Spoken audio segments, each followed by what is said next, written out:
Today we're here with Bob Nelson, and we are at the Wolfe Ridge factory, and we are here at the day before the Firewood Frenzy. Firewood Frenzy Eve. And it's going to be so hot here tomorrow, we won't need any matches. The wood's going to spontaneously combust. Yes.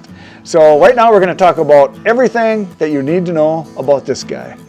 So here's just a few of the machines that Wolfe Ridge Manufacturing makes or imports and sells. They got log splitters, they've got machines for making kindling, and they've got all kinds of cool things, elevators. They've got distributorships all over the place. They've got the Yappa distributorship now. They're going to be able to get stuff. So we're going to talk all about this with Bob coming up here. All kinds of cool products like this log holder, fire pits, the kindlet. They got just some neat stuff. Here we go. I am here with Mr. Bob Nelson, the man of many talents, the man who's been around the block more times than I can count. He has been everywhere, man, and we're going to talk about his experience in the firewood industry right here, right now. Here we go. First off, Yes. tell me about the family. What do you got?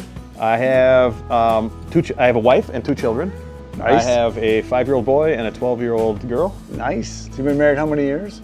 20. We just had our 20-year anniversary, which is What crazy. what was Time the date? 2005, June 11th, 2005. Oh, ours is May 18th. We're in our 40th. So Where does the time go? we were just talking before we started. He was wondering, do you ever have a day where you just don't know what to do first? I said, every day. Yeah, I said, Every you day. feel like you're behind, like Every day. Yeah. It just, there's the more older you get, the more responsibilities you have, the more you're responsible for, the more you want to do, Yeah. the more you want to cram in every day. The more you want to get done, the more you think like, yeah, I can take that on. I can do that. I can do that. And yeah, The hardest thing is learning to say no. I'm still working on that. I'm so glad to know that it doesn't get better though. That's what made me happy. Thanks. It's just a fact. Just a fact. If Yeah. you want to get anywhere, you can't sit in one spot. That's good. Yeah, true. And that's what a lot of people try to do. They try to take it easy, and then nothing happens. Yeah. So stay active. You're a man in motion. So that's the way you want to be. Yeah. First thing I want to know: what was your first chainsaw you ever had or used? Ooh, first chainsaw I ever used. And how old? All that good stuff. Honestly, I didn't do much of anything with chainsaw or anything like that probably until I was, I'm trying to think of days. I'm adding up the years here. I would have been 28, no, 25 years old, 26 years old, probably 26 years old. Yeah, I didn't know anything about chainsaws until probably about then. And I might have used my dad's 028 steel. That was like, that was a present from my mom to him. I remember that. Oh, cool. And he still has that saw and it No still runs kidding. awesome, yeah. But So that's going to be yours someday. You got a brother to fight for it. I should know. I have sisters, so they couldn't care less about the chainsaw. But yeah, then like my actual like first chainsaw that I would have like bought or owned was a Johnsford 2152, Oh, okay. probably around 2010. Okay. say. And why did you get that? Well, so my dad and I started a outdoor power equipment dealership in 2009, and the first brands we got were Toro and Johnsford. See, and a lot of people don't know that about you, that you've been Yeah. around a while. Well, here's a fun story too. So I didn't know about, like I said, anything about chainsaws, any of that. So when Bob Gobranson was the Tilton representative, who was the distributor for Johnsford, he came in and, he was kind of a guy that was like, well, here it is, put it together, like, and I've never done it. So, all right. So I put the chainsaw together. I'm all happy. I'm all proud of it. Yeah. He looks at me and he looks at the chainsaw and he's like, That chain was in backwards. yes, sir. Hey, like, I did that just the other day. Oh. So don't feel bad. Yeah. I put on, dang, it's out wrong. But that was like a like a humbling moment, because at that point I was probably I was still young and kind of like, well, I can do whatever, I know this, and yeah, so that's what started my kind of like learning about chainsaws and things like that. So now, did you start cutting wood right away, that you were trying to sell it or burn it, or just? Nope, I didn't do anything with that, but I did sell the chainsaws, and then we were servicing chainsaws, so I didn't really get anything involved into firewood probably much until I started at my last job in 2016. And that was with Metza. Yes, when I was doing. So the how Yappa long did you guys have the firewood? I mean, the chainsaw place. 2009 we started, and then my dad and I owned it, and then in 2013 there wasn't enough work for both him and I, especially in the winter. The employees were taking, my pay there was like nothing compared to anybody's regular salary, when right? you work for your parents. Yeah. So, well, it wasn't him. You know, it was basically just like, you know, to try and both of us pay ourselves a living wage to a town of 10,000 people. We did pretty well during the summer, but that was a very heavy weather-oriented business. If it didn't rain, people aren't buying lawnmowers. They're not breaking mowers. They're not, you know, any of that. Right. And the same thing would apply to like the chainsaw stuff. The loggers, they wouldn't go in the woods if they're having a garbage winter, you know, or it's all rain, it's all mud. Then anyway, yeah, I sidetracked myself. But in 2013, I had started a part-time job as a mechanic up at a Chevy dealership in Tomahawk, Wisconsin. So did you do the repair work at the saw shop too? And No. Small motors? Some of it, my dad and I did some of it, but then we hired a full-time employee to do it. And then we had another full-time guy. So we had 2 full-time guys, plus me and my dad. And yeah, the full-time guys were, like their paychecks were bigger than mine. So anyway, I took a part-time job, but still kept ownership of that place. And the part-time job turned into a full-time job. They wanted me there more. I advanced there and I was doing more there. And then my dad ended up basically selling I sold most of my shares. My dad sold most of his shares too to a different investor that then built a different building. Actually made things really good there. It was going really well for a while. And then I was hired out of there to work at Metza. Oh, okay. Get the... So how did they find you? Did you look for them or? My dad knew the guy that ended up being an Okay. investor. And then yeah, you know, things changed. And then how long were you there selling the Yappas? I was at Metza for almost, it would have been 7 years. Yeah, I mean, it was a while. 7 years, and we did a lot to get Yappa off the ground here in the United States, and obviously, you know, we did the same thing with Ramy, and I'd never planned on leaving that job. I never planned on leaving that operation, and I don't want to get into anything throwing whatever. It's just things didn't work out between ownership and stuff there. They wanted to focus on other things that I did not want to. So I think that's fair to say. Yeah. You know, it's not anything. And so anyway, I kind of had enough, and then I gave my notice, and I didn't have a plan. So then, how much time from the time you said bye-bye to the next job? So I'll be completely honest, and this is anybody out there. If you're stuck somewhere that you don't want to be, move. You can do it. Yes. I'm serious. Especially the United States. It was It was such a scary thing for me, honestly, and I don't think anybody knew. You know, when I met you, like the first time I think I really engaged with you was at Escanaba in that year that I was quitting, and I had already given my notice. Oh, yeah. And you came and did a video with the 365 and the barrel cleaner. Yeah. And like you probably would have never guessed that I was quitting. No. I mean, I tried to keep a positive. Because every show I went to, there you were. Yeah, I tried to keep a positive thing. You know, I gave my notice in early August that year, and I said I'd work till the end of the show season to help, you know, keep things going. And I didn't have a plan. I seriously didn't. I told my wife, I said, this is the craziest thing, but I'm like, I just can't do it anymore. So gave notice, worked those shows, and was at the Paul Bunyan. I finally made it public that I was leaving at like end of September, and I was like, guys, if you want to see me, I'll be at the Paul Bunyan show. Like, we're going to make a ton of wood. We did. I had a great time there. And that's when Chris goes, and I'll say this, like, it was Sunday morning at the Paul Bunyan show, and Chris came over, and I was working that booth by myself on Sunday, which was just not a good situation. You guys are set up right next to each other, right? Well, he was kind of far away from me. Okay. In Escanaba, yes, we were right next to each other. But otherwise, we were pretty far away at the other place. So you had seen him at a lot of shows. Oh yeah, no, so I knew Chris.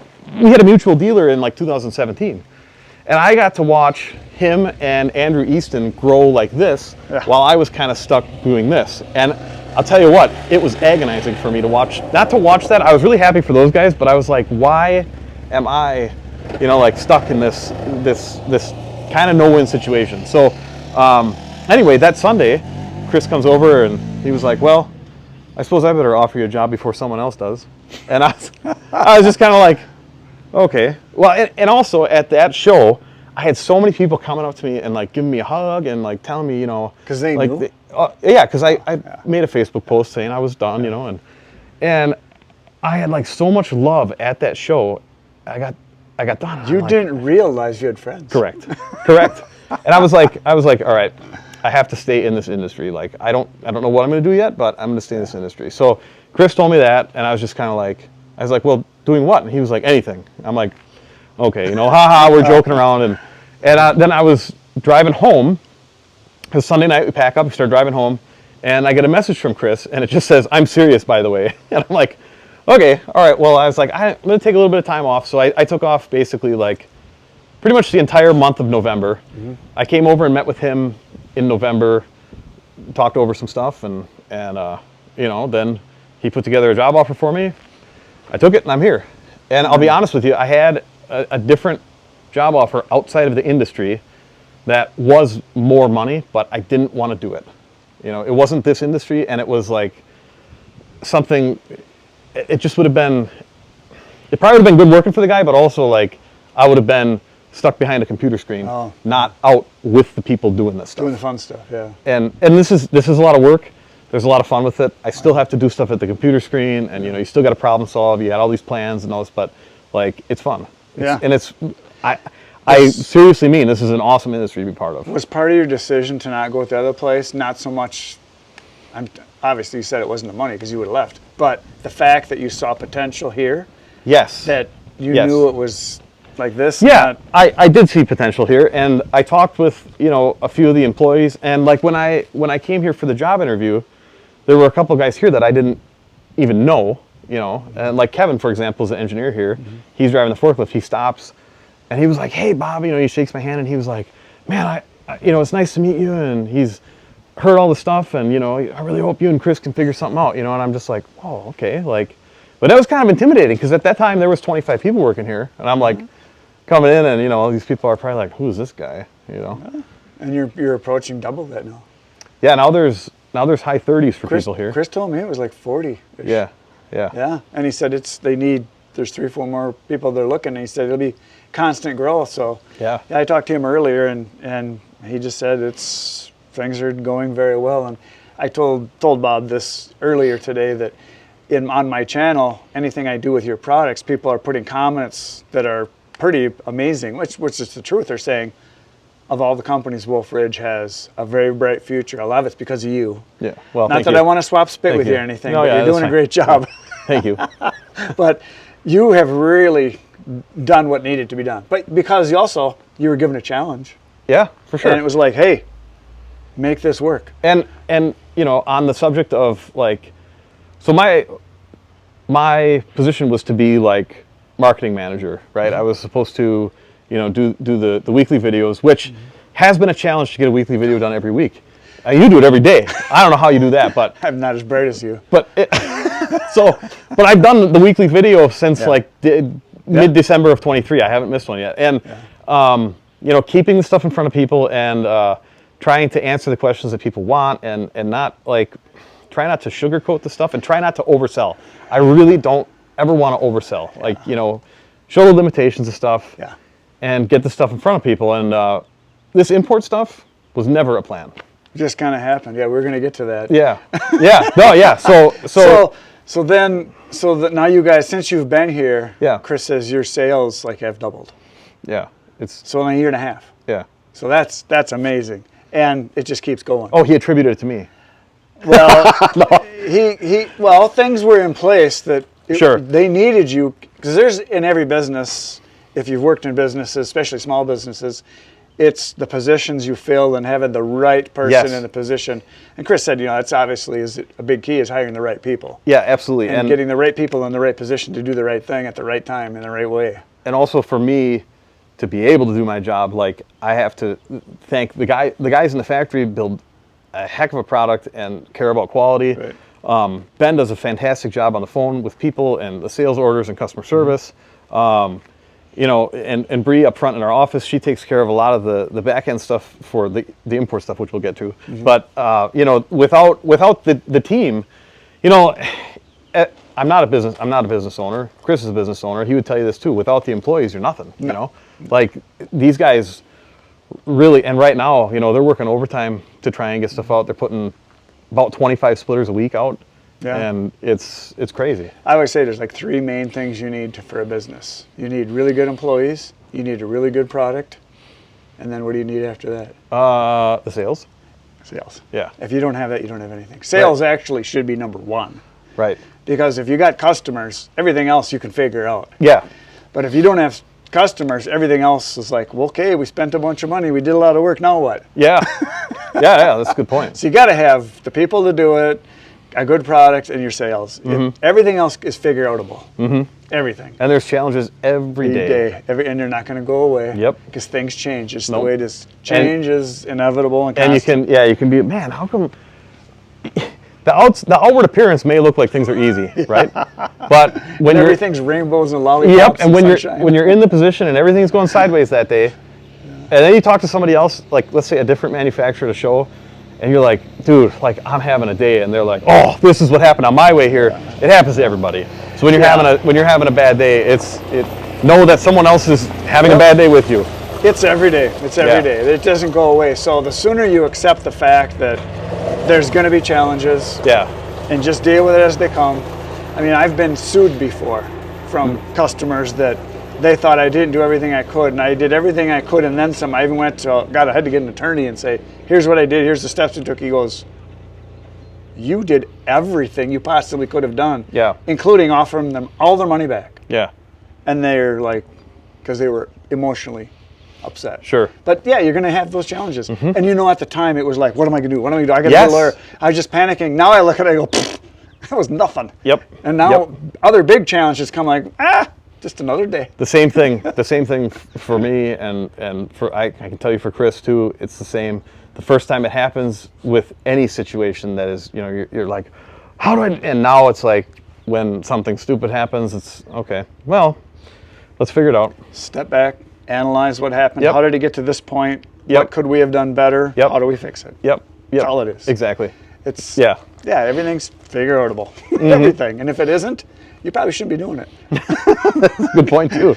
Okay, so now you're here. You've been here about a year and a half-ish. Well, so December would be coming up on December would be 2 years. So since you've been here, what has been like the most major change do you think you saw? Dude, there's been a lot. There's been a lot of changes here. I've seen a shift in things in the building. When I first started, the back half of the building was just getting finished. So they doubled the size of the building. And the changes to manufacturing, the improvements, getting the full robot welder this year, that's a huge change. That's a big one. Right? Obviously, getting this import stuff is a big change. The dealer network expansion this year, past year. That's one of the big things I want to mention. A lot of people don't know. A lot of companies in this industry do direct sales. Yeah. Because it's a way for them to control it and keep the costs down. But the big thing I think they're missing out on is the dealer support. Yeah. And as a customer, a purchaser of products, I don't want to have to travel across the country to get something fixed or wait for weeks for something. If you have a network like you guys have set up where someone's within an hour or 2 or 3 even, that's huge. And it is tough too to find the right people, the right dealers, because you have to have people that you trust to make the same kind of decisions that you would. Right. You know that if a customer has an issue and they call them, you kind of know how they're going to handle it, and that's a hard thing to let go of. Yeah, because you don't know. And that's a hard thing with growth for any of this. I think Chris would tell you the same thing. You get to a certain point and you're like, all right, I have to have this guy do that, and I just got to trust that he's going to do it right. Because if you can't, you're going to be stuck. You're going to be in your own way. Yeah, there's a lot of shooting and then correcting your aim and then shooting again. Yeah. It's kind of what it is. Yeah. You can't, because if you never pull the trigger on something happening, you just sit there and spin your wheels and you don't go anywhere again. Same thing. Yeah. Okay, so you've been here that long now. Now you guys are obviously bringing in some new products. Yeah. What came first of the outside stuff? What came? So I'll tell you how this all went down. We had so I started in December, and then I was looking at other places to send our products to, right? So I had known the guys from Fuelwood in the UK, and I wanted to reach out to them and tell them, hey, because they were also, so Fuelwood manufactures their own products, but they are also an importer and distributor of other brands. So Fuelwood is the Yappa importer for the UK. So I had met them at Yappa importer meetings and got along well with them, and we had conversations outside of Yappa as well, just in this industry. And I always thought that the Kindlet was a really neat machine. Kindlet 200. I saw it when I was over in the UK. And they told me, hey, we've been making this thing. I don't remember when it was introduced. The Kindla was the first, but it was... So for people that don't know, explain what it is and what it's for. The Fuelwood Kindlet is basically a mini wood splitter or a kindling splitter that'll take 6-inch long rounds up to 8-inch diameter, and it'll split them into slivers of kindling or mini firewood. Right. So, and in Europe, small firewood is kind of the norm. And in Europe, kindling bags, like or in the UK especially, they if you go to buy your firewood, there's kindling there. Mm-hmm. There's always kindling, and here there's no kindling. So I just did a video on that saying about I got to start doing kindling. And everybody needs it. Yeah, and I thought I was running the kindlet. I'm like, man, this stuff is pretty cool. So I had actually reached out to the guys at Fuelwood in the UK and said, hey, I'm wondering if you guys would ever be interested in selling Wolfe Ridge in the UK.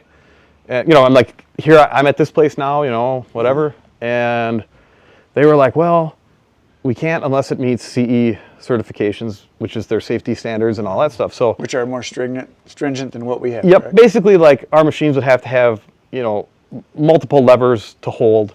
And of course, you have to get the certification, which is not cheap. But you pay for that, right? Yes, yeah. But that's something we want to do. We're just not there yet. But anyway, they said, well, we're not ready to do that, but we need someone in the U.S. to represent Fuelwood. And I'm like, I don't know, but I'll ask Chris. So I go to Chris's office. I said, hey, I talked to them about that, but they kind of want someone to do Fuelwood here in the United States. Is that something you'd be interested in? He's like, yeah, like not even like a think about it, yeah. So he's like, yeah. And okay. So we talked for a few minutes. He said, well, why don't you and Kevin go over to the UK in, I think it was February of 24 last year. And Kevin's your engineer. Kevin's the engineer here, yep, and production manager.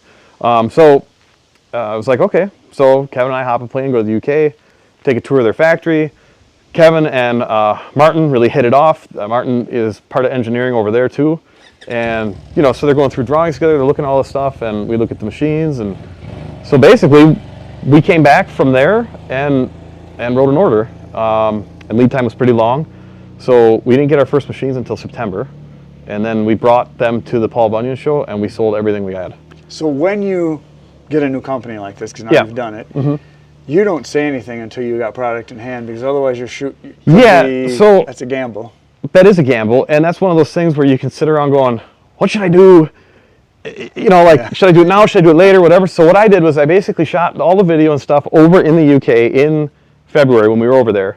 And I waited until we had the stuff coming in and ready. And then basically I waited till we had it on the soil here, did our intro video, and then used all that as B-roll to show the machines. That built up a little excitement before the Paul Bunyan show. And then, like I said, we sold a Kindlet 200. We sold 2 Kindlet 200s down there and 2 Pros. And then we sold... And you have 3 machines over there, right? So and now we have 3 different versions. So the 200 and the Pro will do up to 11.5-inch length and up to 10-inch diameter. And now we just got the split of 400, which is Big Brother, 13-inch length, 16-inch diameter, almost USA firewood. So now we say inches here, but in Europe, it's all centimeters. Well, in the UK, it's weird because they do both. Oh, okay. So kind of like Canada. If you go on the highway in the UK, it's miles per hour. But you're on the wrong side of the road and the wrong side of the car. And that is not enjoyable, especially if it's dark and it's raining. Terrifying, huh? Yeah.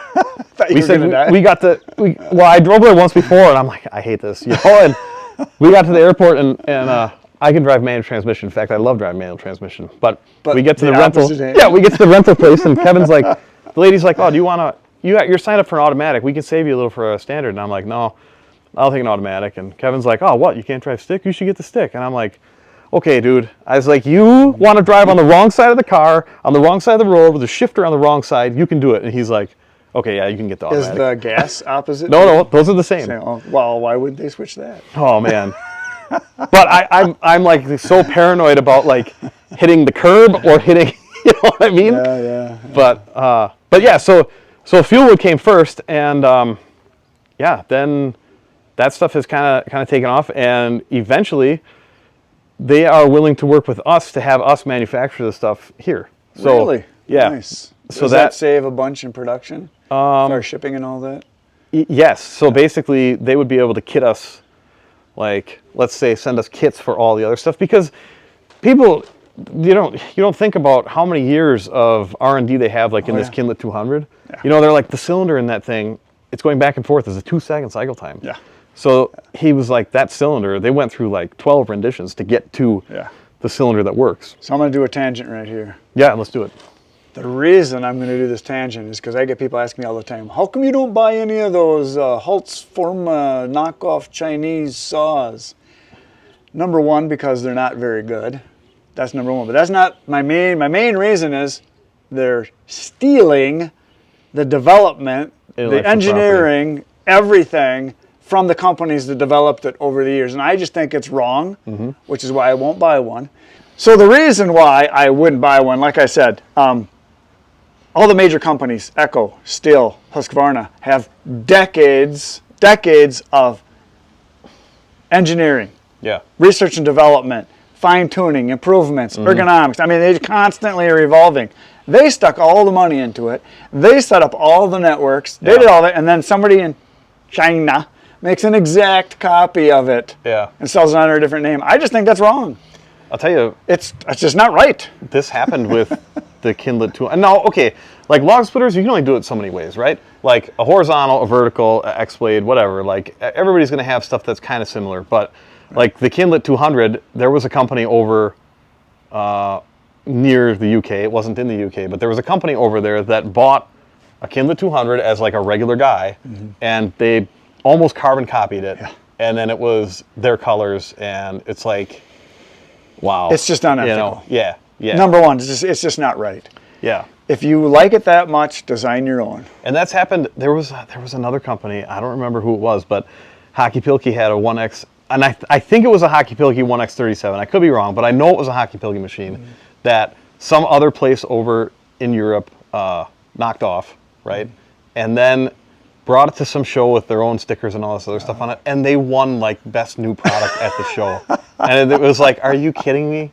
Like, it's not even your product, you know? Yeah. But it didn't work right. You know, when that stuff happens, like, you know, they were telling me, like, they'll forget a check valve in a place or a throttle nipple and a hydraulic or something. Something's just not quite right. Something's just not quite right, you know? And that's what I was saying, like, the stuff with, like, the cylinder on there, you know, he's like, there's like 28 O-rings in strategic places in there to keep that cylinder alive.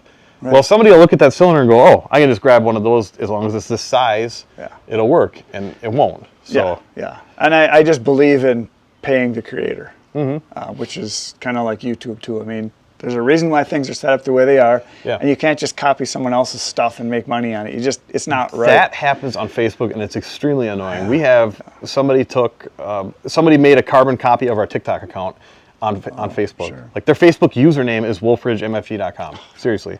And it's all of our content, and you report it and nothing happens. Yeah. We didn't detect anything. Like, okay. That's the way it goes. I've learned some of these bigger places on Facebook and YouTube and TikTok, they have like multiple fake accounts. Right. Dan from Back 40, there's a whole bunch of them on Facebook that somebody steal told all me there's a content. bunch of my stuff too. It's been sold. But I'm too small. They know I'm too small to go after them. But well, if you report them, nothing happens. I know, and nothing happens. And the thing that's stupid about it is why waste your time doing somebody else's stuff? You could do your own stuff, and it's yours.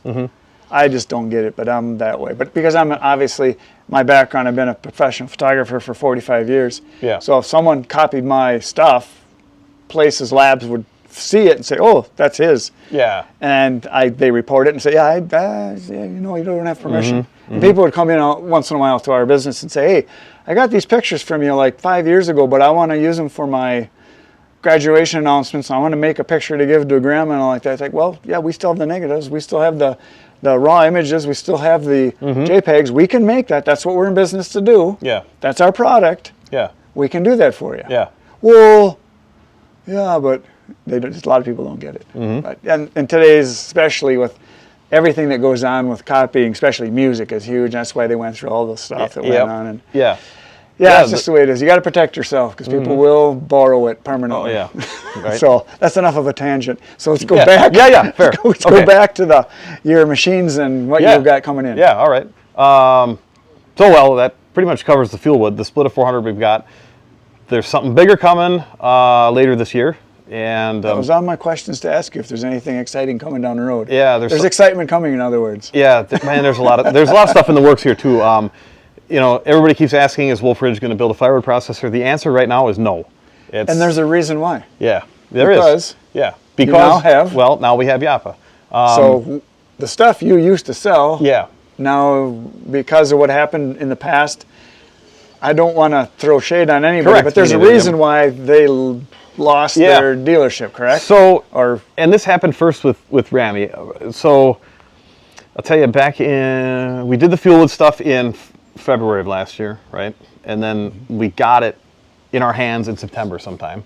And then October was when we had like the show stuff, And I had still talked to these people from Finland. They were friends of mine too. We did business, but they're friends of mine too. And I never went after them for anything. We obviously did the stuff with Fuelwood, and they saw that, okay, these guys can import, we're not scared to do it. Yeah. So Ramy sent like this email probably in the beginning of October, and it was like, suppose there was a Finnish manufacturer that wanted good representation, and suppose there was this guy that they knew, and like it was this really like funny hypothetical thing. So I'm like, boy, they want to talk on Friday. I don't know where this is going, And so I go and ask Chris. I said, hey, they want to have a call with me. Like, what do you think? And he's like, well, I'm interested. Yeah, let's talk about it. So we talked with it and talked with Ramy, and they were trying to not basically give up on what they had, elsewhere. And he was like, well, we're thinking about it. And he was exploring. Ramy was looking at like 3 or 4 different options here in the United States. So there were a couple of other places that they were potentially going to end up. And I didn't pressure them. We didn't pressure them. We just said, this is what we could do if you're interested. And they saw how we handle the dealer network. They saw how our reviews are, our customer services. They were in the Wolfe Ridge Owners Group on Facebook, so they're seeing the interactions and all the stuff. And so they're like, yeah, we want to go with you. And it happened a lot faster than it was gonna be probably like January, and all of a sudden in December, I'm not sure what happened, but he was like, we want to announce it now. And I'm like, okay. So we did, and success breeds success. And I thought going into that, there were 18 Ramy dealers, I think. And I thought, I'm like, man, I'm going to have all these hard conversations with these dealers, and they're going to be upset about this change and all this stuff. And it was overwhelmingly positive. Really? Yeah. So that was cool. Of the 18, we ended up keeping 17. Oh, so 17 cool. Re-signed up. Basically, I ended up getting, new contracts done with all of them. So I had to get all the paperwork done and all that stuff. And then it was kind of a waiting game, to get the first containers in. So I had a question to ask about that. So are those potential distributors for your Wolfe Ridge stuff too? So what I said was yes. So let me tell you. So on the website we have the Wolfe Ridge dealers and the Ramy dealers separated. What I had told our Wolfe Ridge dealer network and the Ramy dealer network was basically like, hey, we're going to keep them separated for now, but when we get to a spot, like, because the Ramy dealers were kind of like pent up, they were waiting on stuff, and it was blamed on Ramy not providing. And Ramy has the production potential for double or triple what they were bringing to the United States before. So before we go any further, I don't want to forget this. Yeah. Tell everybody what Ramy is. Oh, so Ramy is ATV front-mounted implements, snowblower, a brush cutter, and a flail mower. Most popular is the snowblower. So I had started. I saw your video; it's pretty awesome. I think it throws snow. Fun. Yeah, it throws it 30 feet, and it doesn't stick out so far because it's a single stage. So we ended up. I had to talk to these dealers, and some of them were like, "Man, I wanted 18, and I'm getting 4." And they wanted machines. So, and that's a outlay that we have to do obviously to get these containers moving. So we signed up for a lot by doing these things. And so yeah, the dealer networks, like, we already have one of them in Idaho. Ballard is a Ramy dealer, and then all of a sudden they started getting calls for Wolfe Ridge stuff. Mm-hmm. So we were like, well, yeah, if you get 5 units, then we can set you up as a dealer. Well, we're not sure, okay. So we said, well, here's like an order we're thinking, Mm-hmm. and see if we get it figured out. So anyway, they took their first shipment of, we just sent out 5 Ramys and 4 28 Pro X's, and they're all sold. So, in other words, they're ready to go. Yeah, so now, you know, they'll reorder another shipment, and the best part about having these dealers in different places, especially like Idaho and Oregon, you know, Texarkana, they're far.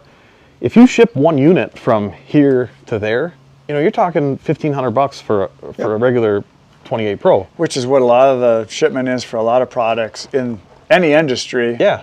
Out of country or across the country, $1,500. Yeah. So the customer's paying that. So if we put 4 on a truck and the whole truck costs, you know, or let's say we put 10 on a truck and the whole truck costs $3,000. Now you're talking $300 a piece. Which is a much smaller pill to swallow. So the interesting thing is that, like, when people call us and they're like, well, if I buy from a dealer, is it going to be more money or less? And I'm like, actually less, because if we ship it to you, you know, we're talking let's say in Pennsylvania, $900 or $1,000 to ship it. Messick's might charge you $400, or Hartville might charge you $300. You know, right.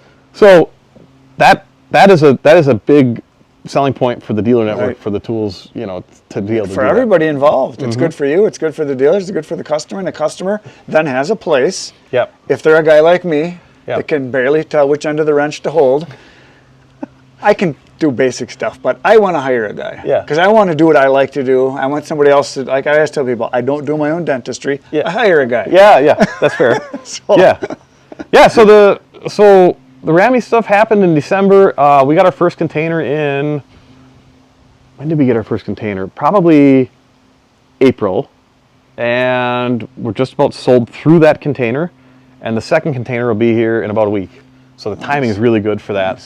And then the snow machines, we're going to have a lot of snowboarders this year, so we'll be able to move quite a bit. Hopefully we have winter this year, because we have 2 Well, years as long in a as row it's where not, there's been- as long as it's not the whole country, you know, then we're good. But for Ramy, we're U.S. and Canada, so we're the U.S. and Canada importer. So all of it's got to come through us. No and kidding. We do the engine installation here, so there's so basically it's giving some work for an employee here to do that stuff, and then our shipping department gets involved with it. So it actually adds a little bit more workload to the factory here. So I was just going to ask you, how do you handle more work coming in, and is it going to grow so fast that you can't keep up, that you're going to have to expand faster? Right now it's a little tough because, like I was telling you, we doubled the factory size, but it's full. You need to double it again. Yes, it's full. And luckily, you've got how many acres here? Yeah, there's like 11 14. 14? Yeah, you got a lot of room to grow. Well, so what's going to happen now is basically on the other side of the driveway, Chris is going to build. They're going to build a huge building, and then that's going to get just set up as fab weld.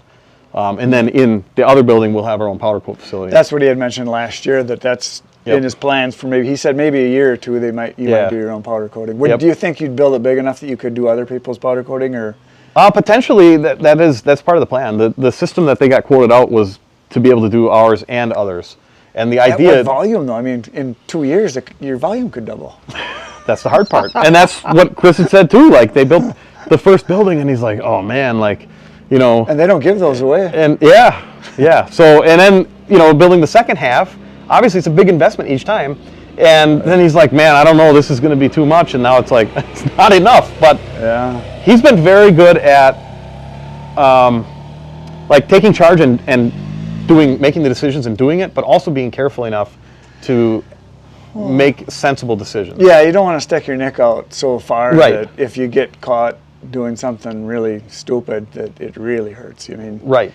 But the bigger you get, the easier it is to make bigger moves. And the bigger you get, the less of a challenge all the stuff is. I mean, everybody always says, it's the first million is the hard one. The second one's a little harder. The fifth is real easy, and then after that, it's. I forgot who it was. Like, what was about making millions? Whatever number you want to pick. Start at the second million, because the first one is the hardest to make. The second well, one, it's like they always say in the firewood industry. It's anybody can make $1 million in the firewood industry. All you got to do is start with $2 million. Right. It's easy. That's true, though. If you started with that kind of capital, that's true of any business. Yep. Yeah. And you're gonna, and like that's the one thing a lot of people that I've mentioned this many times on the channel. The one thing people don't think of is how are you going to sell it? Who's going to sell it? Who's Yeah. going to buy it? Whereas you guys got a network, which is tremendous. Yeah. Because it opens up all the doors for everything you're going to do. Yeah, you have to be careful because you can build 1,000 machines, but if you don't have a place to sell them or an outlet for it, then it doesn't matter how many machines you can build. Right. Yeah. Right. And your customer base. And the thing you guys have with your dealer network, obviously, is you've got contacts with so many people that it's just, it's tremendous. Yeah, it's absolutely tremendous. And again, I have to say, like, this industry has just been awesome to be part of. I wasn't sure how people were going to take let's say, starting the import of the Fuelwood UK products. Right. We're a U.S.-made company, right? And use as much stuff that's made in the USA as possible. So bringing that stuff over, it actually was received quite well. And then again, like Ramy, it doesn't necessarily fit the firewood model, if you will, but it sort of does. The brush cutter, and if you're running a splitter, you probably have land that you're managing, so it fits in. A lot of people that do firewood do all those other things. Yeah, we're in sort of similar. And your dealerships are you're going to have obviously anything from tractors to lawnmowers to weed whackers to chainsaws, and they have the power equipment. Yep, exactly. Yeah.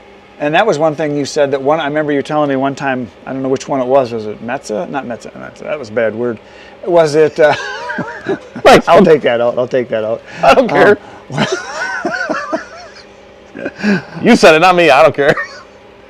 Messick. Messick's, Messick's. So that was the easy one to get. Yeah. Messick's, they weren't real sure at first. Yeah. It fit. And Neil will tell you that just as well. We started out with, I don't remember how many splitters they had ordered. Maybe it was 6 or 8, something like that, to get things going. And I think most of them were almost sold by the time they got there. So then it was, okay, we need more. And and I don't want to sound bragging or anything like that. I'm not. It's just we're really fortunate that's the type of things that have happened. I mean, Messick's ended up taking like a truckload for a while there. It was like a truckload a month, of splitters, and they've got 5 locations. So he was trying to put one at each location, and he couldn't. They would get to the first location and all be gone before they could even try to disperse them. So that's a good problem for everybody, except for the customer, because once the customers want something, they want something. That was the biggest challenge for me in any equipment that I've bought. Just my chainsaw, for instance, one of my favorites, the 592. When they announced it, I thought, I'm going to go get one. Well, then I found, no, they're not here yet. They're only in Europe. Well, I had to wait. Well, then they had them in Europe for like 6 months. And then when they did get here, I told them, I said, I want to be on the list. They said, you're number 1. And that was like 3 months before they even announced they were going to be here. And then the day it got here, I quick went and got it, did the video, and that video still keeps getting traction because first to market is a good thing. Yeah, that's awesome. Yeah. So that's and you don't want to wait for equipment. And I had that with one of my splitters that I got, that I had to wait. They told me 90 days ended up being 180 some days, and I was just like, come on already. And but it was at a time when you couldn't get anything. Right. So. And that's part of the thing too with the dealer network also, is that usually our dealers have an order in process or in the queue, if you will. So let's say that Woodman's has one that's due here in 3 weeks, to leave here. Well, if somebody calls me from that area, or even if they're 3 hours away, they're like, well, I want this, but I don't want to wait the 12 to 14, because we're 12 to 14 weeks right now in lead time. And well, he happens to have a 28C going in there, so they'll buy that from the incoming load and only have to wait the 3 weeks then. So it works out well from that standpoint too. Right. Well, that's good. Okay, so then that leads us into the newest add-on addition thing. Yeah, Yappa from Finland. So Yappa you went fiber backwards. processors. I sure did. I have some funny stories about that too. People were asking, and I've asked this for a while, and I've asked this of Chris over the last 4 or 5 years. Are you guys ever going to do processors? He's like, don't think so, probably not, maybe someday. Yeah. He still has the frame for one that he was starting to build back, I don't even know where it is, but it's in it's in the woods here somewhere. And he was going to get to it, but the workload in the shop just kept getting bigger and bigger and bigger. And he got to a point where he was thinking, like, there's already so many processors out there. And he said, if I do one, I want it to be big, bad. It would be a circle saw. It would be this big thing. And him and Kevin both said, like, if we do this, we're going to take 2 years. That's a commitment. And we're going to make it right. And it hasn't started yet. So so you guys know, if that's going to happen, it's at least 2 years because it hasn't even started yet. Yeah. So we had, obviously, the Fuelwood stuff going, then the Ramy stuff going, and I don't know when the conversation started with Yappa. Was it when they... Paul Bunyan last year, maybe.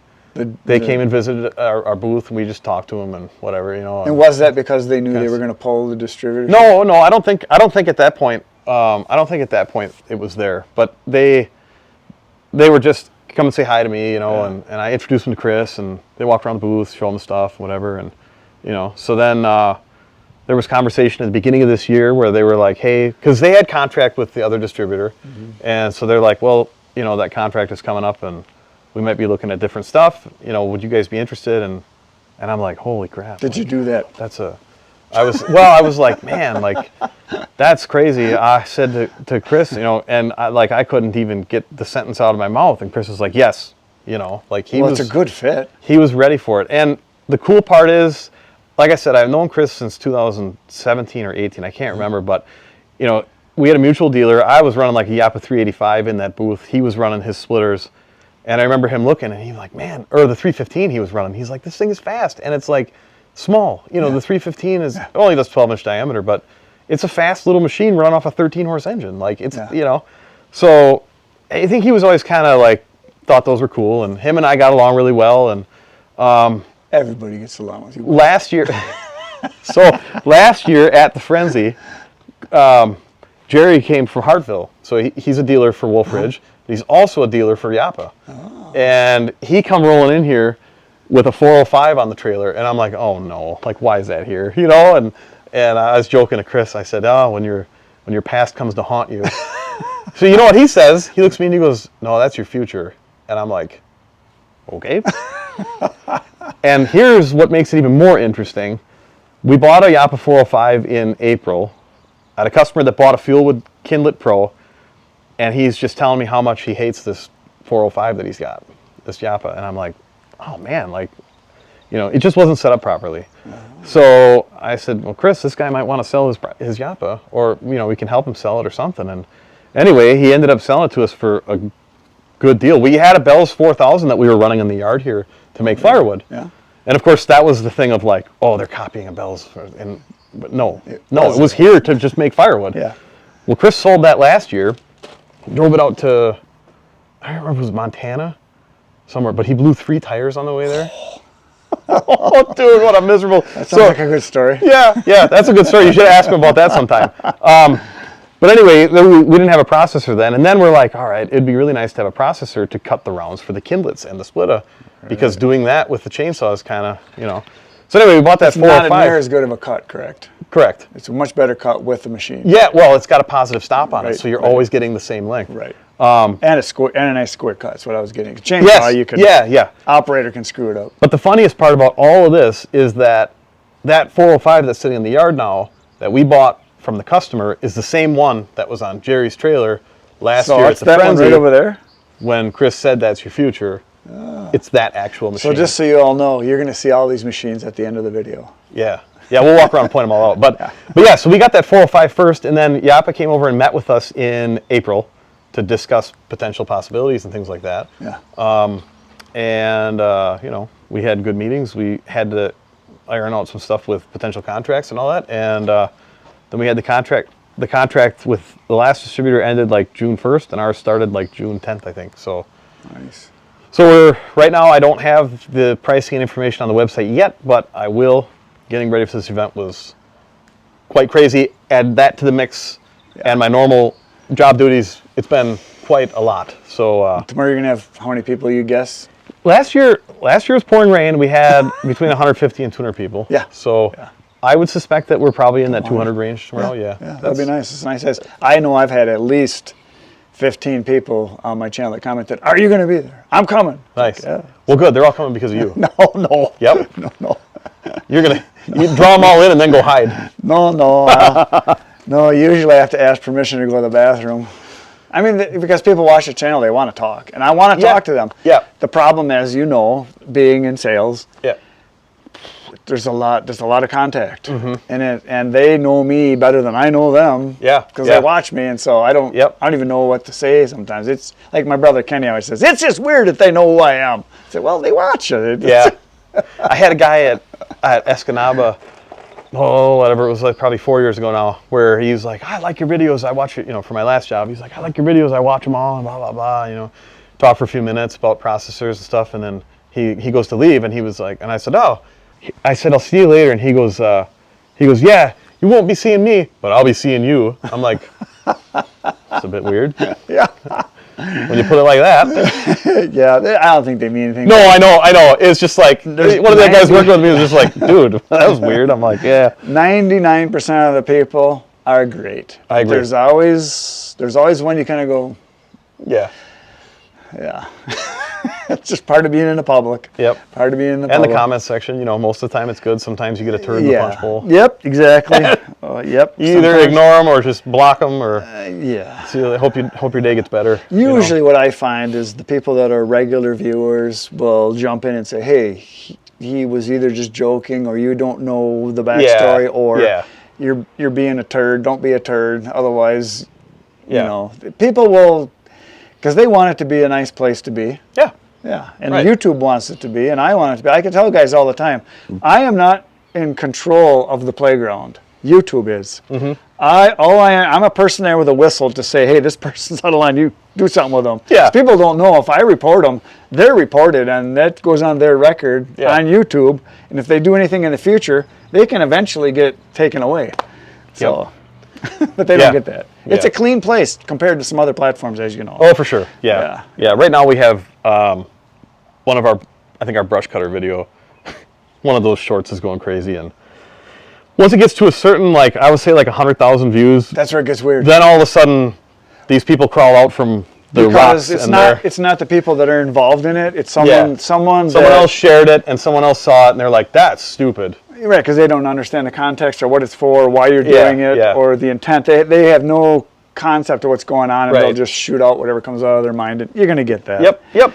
And if you let that bother you, then you're not going to enjoy any time on social media. And I think at the beginning, maybe it did for you, but maybe beginning for me, I'm like, man, what's wrong with these people? And then I'm like, okay, that's just how this is going to be sometimes. I don't care. No skin off my back. You guys want to get upset. And what is really fun then is when you see somebody that's, being whatever, and someone else replies, and then all of a sudden you see one comment has 18 replies, and you're like, whoa. If I get someone that's on the edge of being on the naughty list, I just put them at the top. Because then everybody sees it. And then everybody's like, oh! That's a good pinned comment, right? Yeah, is that what it is? Put the turds at the top. They float. That's hilarious. I'm going to use that. I'm going to use that one. That's good. And your good people will jump in and defend you. That way you don't have to get in there in the mud and wrestle. Yeah, and again, this industry, even just this industry in general, customers, people that just go to the shows and maybe don't buy anything, but just are part of the community. Right. Other manufacturers, it's such a great industry to be part of as a whole. Oh yeah, absolutely. If you want to get in, the few videos I've done with my truck experience, that's an eye-opener, because truck people are very passionate. I've had guys that are upset with me that I bought the wrong one. I mean, they're like, I told you to buy the other one. Like, really? I'm supposed to listen to what a commenter says?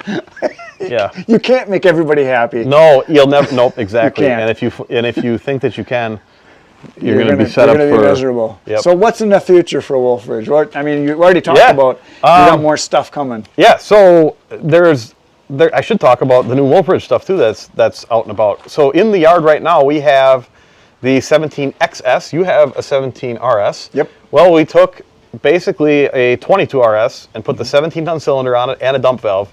So that's about a 5-second cycle time now. A little faster. Bigger engine, bigger tank, bigger hydraulic pump. Mm-hmm. So we've got that in the yard right now. We have the Versa Split, Chris had the Versa Split. I think this is one of the first things I saw him with was a sideways mounted skid steer splitter. It's basically our same skid steer splitter beam, but it's sideways mounted on the skid steer plate. So instead of being out front, it's horizontal. And so you don't need as much weight capacity because, when you have that log way out in front of you. But he used this Versa Split before, and I don't know if we're going to make it again or not. I hope we do. I think we should. he had basically another push block with a pin in it that would go over the wedge assembly, and he had a customer that was using it to set posts. So he would clamp the post, set it, put the cement in or whatever. Attachment. Yeah. So that's a cool idea. But anyway, we have the Versa split here. The 17 VS prototype with the bolt-on beam that you had at your place. Yep. We've got that here. We have the 35 HO with a bolt-on beam, but also with Power Beyond. So we're going to have Power Beyond option for a few of the different splitters. So what is that? Power Beyond gives you basically another live hydraulics. So you can turn on and off to power a extra conveyor got it, or something else. We might even be able to power a Kindlet with that Power Beyond. And I'm going to have to try that, because if that works, that's going to be super cool.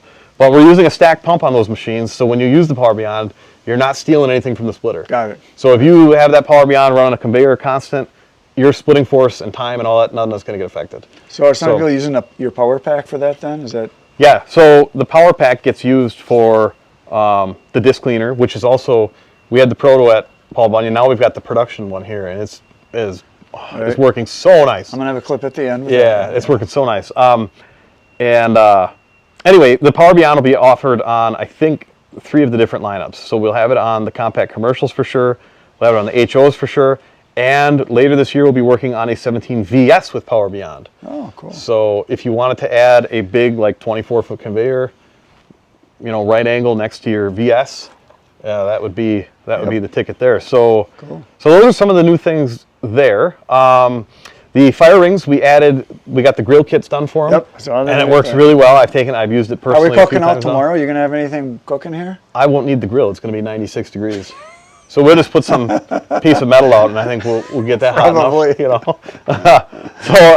And the fire rings have been going well, and there's been call for getting bigger ones. So Kevin's working on designing a 36-inch now. No kidding, so and monster. The 36 is going to be ridiculous. That's for people that have firewood production, so they can just dump garbage in. It is nice for that. In the wood yard, you get all this garbage that you can't send out to the customers, and so just chuck it in there. That's what I burn at home. I take all the chunks and naughty, crotchy stuff, and that's what I burn. It's like the mechanic. He fixes everyone else's car, but he drives the biggest piece of crap. Yeah. Hey, you know what? Those crotches and knots and they give you some heat. Splits, they burn great. Yep. They've got some BTUs behind them, Yeah. I always tell people that's the tightest, most dense part of the tree. It's going to have a lot of heat in it. Yeah. A lot of BTUs there. So. Right. Cool. So that's what I know for in-store. I feel like I'm forgetting something, but we'll find out. Somebody in the comments can correct me with something. That's okay. That was a lot. Well, that was awesome. Thanks so much, Bob. Yes, thank you. So right now you're going to see stuff around the yard here. Just so you guys are wondering why we're in this tent with the wood in the background, we're actually at the Wolfe Ridge facility. I didn't say that in the beginning. And we're going to walk around and show you this stuff, because we are here for the Firewood Frenzy, which is happening tomorrow, but you're going to see this in like a month. But I know there's a lot of you that aren't going to be able to be here that are curious. So you're going to get to be at the show without having to go to the show and sweat like we're going to do. 96 degrees. 96 degrees. Looking forward to it. Yeah, that's going to be awesome.